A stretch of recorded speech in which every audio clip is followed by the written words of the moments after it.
Marco, I think it's about time we move on to the. Hi. Shut up. I think it's about time we move on to the cinematography section of the Oscars. Ooh. I think this is the third to last category that we're going to go through. I'm butchering at least half of these. So Hong Kyung-pyo for Burning, Robbie Ryan in The Favorite, James Laxton, If Beale Street Could Talk, and Michael McDonough, Leave No Trace, and then last but not least, Bradford Young, Where is Kira? You know, I don't really have it. I have said this from the day it came out. There is one movie that I believe deserves a cinematography nomination, and that is for Annihilation. Interesting. Because that movie has some of the best lighting and some of the best cinematography I've seen in a very long time. And I know for a fact that movie's not going to get jack shit in terms of recognition, but I was like, the one thing that I completely focused on for the entirety of like the month that after I saw was like the cinematography was just fucking gorgeous in that movie. The lighting was like a mix of natural and artificial. The world was like super saturated, and the color palette was just amazing in the way that the camera. It was all those nominees are great, but I feel like Annihilation absolutely deserved some of the cinematography. The Bear movie. Like that. Yes, the Bear movie. Fucking terrifying. Moving quickly along into original score, and believe it or not, guess what's first? I want you to guess which movie's original Black score. Panther. Yep, Ludwig Göransson. Hansen. Yeah, or is that how you pronounce it? I have no idea how to pronounce it. There's Ludwig. Doesn't matter. It wasn't too. I mean, here's the thing. Here's the problem with utilizing, that, and maybe it's different with Black Panther. That sort of hip hoppy, that urban sort of sound. Maybe that works for Black Panther. But the problem is when you utilize artists that are like right now in this current time period, 5 to 10 years, that's not going to hold up. That's why the Dark Knight soundtrack is so timeless. Is because Hans Zimmer created a score that can transcend time. It's not using songs from that generation. I'd say one of the exceptions is maybe Baby Driver, in the sense that the songs influence the narrative, and they play they were old songs anyway, so it's not like he used songs that like came out in 2017. Yeah. He made songs that just were relevant to the story. And so that's why the only thing that I think would hinder Black Panthers, because I know Kendrick Lamar did a lot of stuff for it, and I'm just thinking 5 to 10 years, I don't know if that's going to hold up as well as it did in early 2018. Well, the score is different than the soundtrack. Like, the actual physical score of the movie, separate from the soundtrack, was, like, really good. Again, I do kind of prefer the Creed 2 score. It was the same guy. He does all of, like, the Ryan Coogler movies. He was also the dude who produced Awaken My Love by Childish Gambino. Oh. But, yeah, fun little fact. He's also a white guy, which is a little weird. But, yeah, I do feel like the physical score for Black Panther was like the whole drums and then like the kind of like African influenced. My fatigue is playing a role.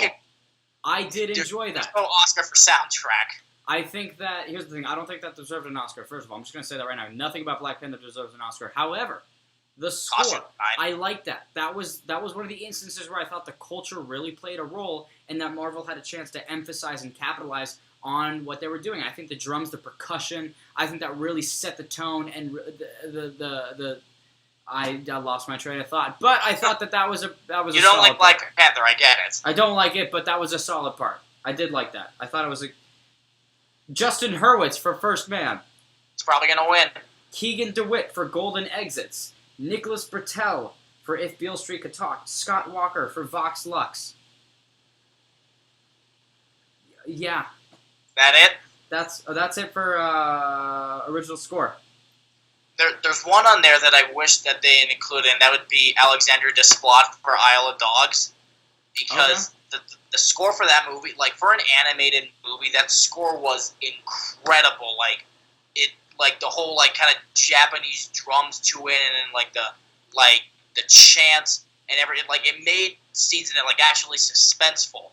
Like for an animated movie, it made you kind of like tense up, and like just because of like the actual score itself. So that is one that I would have to add to that list that I wish would be nominated. I'm glad they included a Beale Street Could Talk because I've listened to it, because we're not going to get the movie for a while, but I wanted to hear the score, so I've listened to it, and it's gorgeous. It's like classical music. It's like that, Justin Hurwitz, and Alexander Desplat are the 3 ones that I would choose to win. Obviously, it's probably going to be Justin Hurwitz because he's been the one winning everything, and the score was really good, but I would also put those 2 people into the running as well. Right. Well, now time for the... Oh, thought-out answer. You have these great answers, and then I just respond with, well, time for the next guy. Next topic. Fuck whatever you said. Fuck you, Marco. Thanks for joining me. Foreign language film.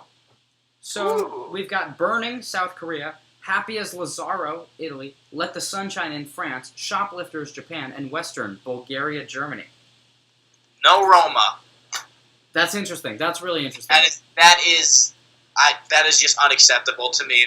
The fact that Roma would be excluded from anything, especially in foreign language category, is just astounding to me. And I will make the note, Roma was not mentioned in the small description that whoever wrote this article... Really?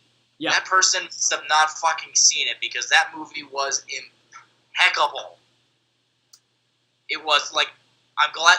It's sad, because it was a Netflix movie, unfortunately. Right. So, a lot of people didn't see it because... They were too busy watching Bird Box?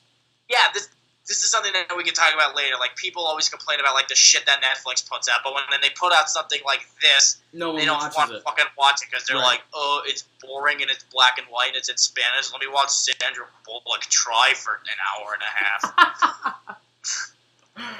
But, it is sad to me that because it's a Netflix movie, it probably won't be seen. Probably a lot of people didn't even see it unless they saw it at, awards. Right. Or at, film festivals, at Cannes or, at Telluride or Venice and Sundance and shit like that, because that's where, a lot of it got its notoriety. But, a lot of, people... Again, it's winning, a lot of the outside awards, and it won a lot of Golden Globes, which is great. It's sad to me that, it's not getting more, mainstream recognition. Because this will probably go down as, one of the top 10 best movies of, the past 50 years. And it's just sad to me that a lot of people aren't giving it the time it made. Because, in a way, it is kind of its own worst enemy. At least in, American standpoints, because it's black and white. It's in Spanish.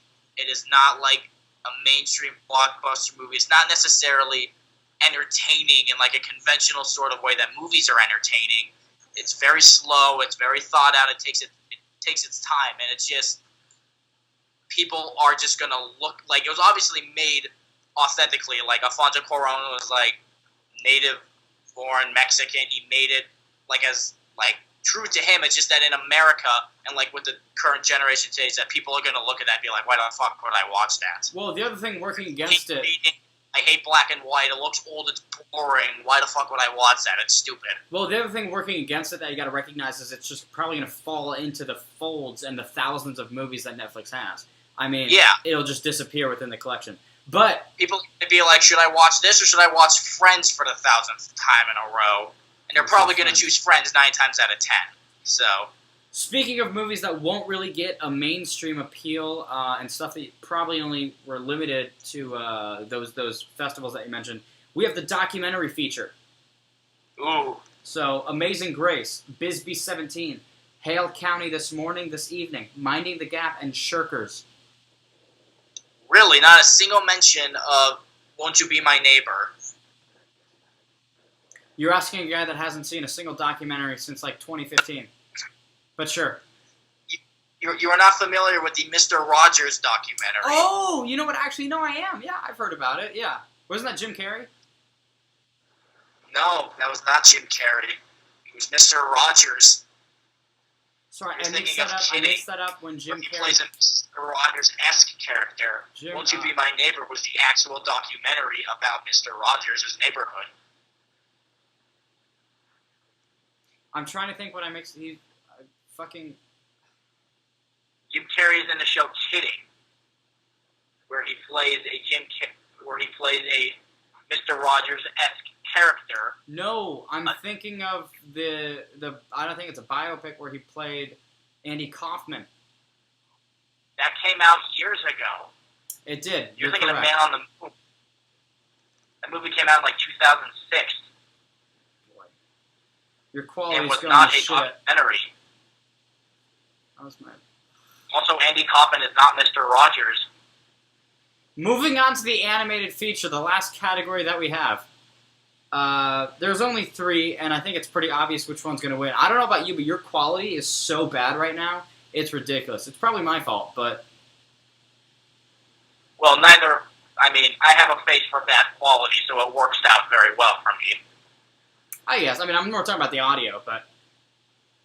I guess all around. So, Incredibles 2. For whatever reason, this person is thinking that that deserves to be recognized. Why? Mirai. I mean...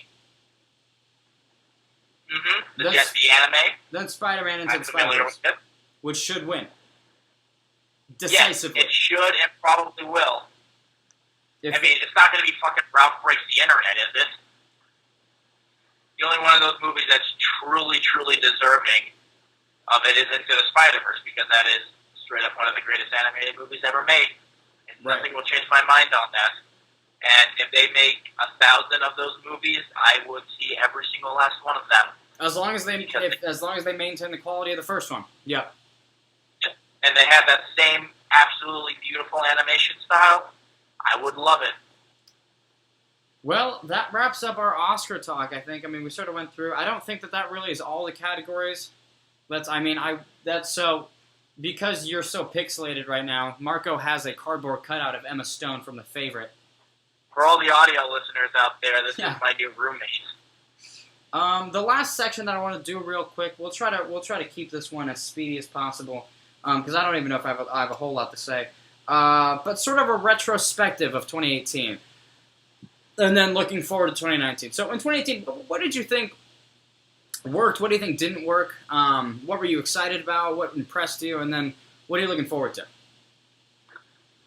Well, for me, like, I've been seeing a lot of people recently on, like, you know, Twitterverse and, you know, like, YouTube reviewers and people like that saying that 2018 was, like, a really bad year for movies. But I like, completely disagree with that. I actually think that this was a great, like, I feel like they're more looking at, like, the main, like, blockbusters or summer movies. Yeah, it was a really shitty year for, like, summer blockbusters and stuff, but, like, this year was, like, amazing for, like, kind of small, independently made movies, like we mentioned before, like You Were Never Really Here, Leave No Trace, 8th Grade, First Reformed. This was, I feel like, a really, really good progressive year for these small kind of indie movies, and I feel like all these people are saying, like, oh, all these kind of made, like, 2018 was a shitty year for movies, but that's just because they only chose to see, like, like, mainstream blockbuster, like, popcorn movies, and again, this is the pretentious film major side of me coming out, but, like, people are just refusing to see the actual good movies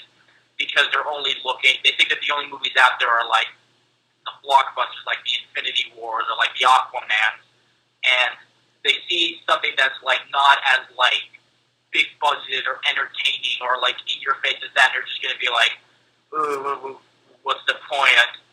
To hour and 30 minutes of pure boringness, and that kind of upsets me, but, like, I do feel like this year was, again, very, and, like, documentaries as well, like Three Identical Strangers, Won't You Be My Neighbor, and there's Free Solo. There's a lot of really good ones in that department, too, so I just feel like people are looking in the wrong places when they say that 2018 was a really bad year for movies, and just kind of, in a way, need to, like, look more beyond, like, The Meg or Rampage or shit like that, because obviously if you just see those movies, you're going to think that this year was pretty bad, but you just kind of need to look out more to, like, just kind of expand your horizons a little bit, and just for 2019, I do think that this is going to be probably one of the highest box office years, like, of all time, because we have some movies coming out that are, like, Disney will probably make more money in 2019 than any company has ever made before. Because they have Endgame, they got The Lion King, they got Aladdin, they got... Two additional Marvel movies to Endgame. Yeah, and they got Toy Story 4. Right. Like, they're gonna make the most money that anyone has ever made in the history of forever. And I mean, we'll see what happens there. But 2019 I guarantee will go down as one of the biggest box office years of all time. And I don't know if that's necessarily a good thing or a bad thing. We'll see. Some of those I'm personally looking forward to myself, but we'll have to see what happens. If this what leads to the eventual combustion and bankruptcy of the film industry, then we will be first-hand witnesses to it. Well, I guess my thoughts, 2018, I hated Black Panther. 2019, I'm just looking forward to him dying in Endgame. He won't, because that movie made $1 billion. He's not going anywhere. But couldn't you imagine, just for a second, couldn't you imagine Chadwick Boseman is just standing there and Thanos just punches his head off? Damn. They would be a lot. You know that, like, they did not expect Black Panther to be as popular as it was. Right. Because he was in Infinity War for, like, 5 minutes. And if they would have known how much of an impact he would have had, it would have been, like, about him. So there's no way in hell that they're gonna... It'd be funny if just, like, he came back from being dust and Thanos is just like, shit, like, rips his head off. It's like, you stay there. Oopsies. He was one of the permadeaths with Loki and everyone, but, right. You know, as much as you detest the character, it's not gonna happen. Well, you know what? Really what I'm looking forward to in 2019, I am interested in seeing how all of this plays out with the Netflix Marvel stuff with Disney's streaming service. I want to see really where that goes. I don't think it'll go anywhere, but I just want some more news on it. I am interested to see how Toy Story 4 is. As I've predicted, I don't think it's going to be a good movie. I'm willing to bet a lot of money that's not a good movie. But, yeah, sort of Disney's monopoly on the entertainment industry. I want to see how 2019 goes, because like you just said, it could be one of the biggest years financially, but I think we might be getting a lot more evidence supporting that Disney has lost its touch in terms of writing original creative stories. I think that might be something that's reinforced in 2019. But yeah, because even with their animated movies, like, their next two are Frozen 2 and Big Hero 6 2. Great. So, not even in, like, their animation department do they have. Yeah, so shitty original movies that are getting even shittier sequels. Yeah. Sounds great. Frozen 2, one of the most overrated Disney movies ever. Big Hero 6, fine. Doesn't need a sequel, though. It already has a Netflix TV show. Right. That, why didn't that get canceled? That's also Marvel, but, what are you going to do? Well, we've covered it. We've gone through the motions. This was the first taste. I think that this went pretty successful. Disregarding all of the issues that I had with my computer that ruined a lot of this. Difficulties. I think it went really well. I hope you guys, if you've made it through to this point and you've watched all of it, thank you guys so much. We appreciate it. Like, share, subscribe. Show it to your dad. Show it to your mom. Show it to your neighbor. Just spread. Add us on Patreon. We don't even have a Patreon. Just add us, though. Just keep us in mind. Make an account for us and then add us. I'll throw that on the website, too. All right, ladies and gentlemen. I'll catch you guys later. Alright, how do I stop the... Okay.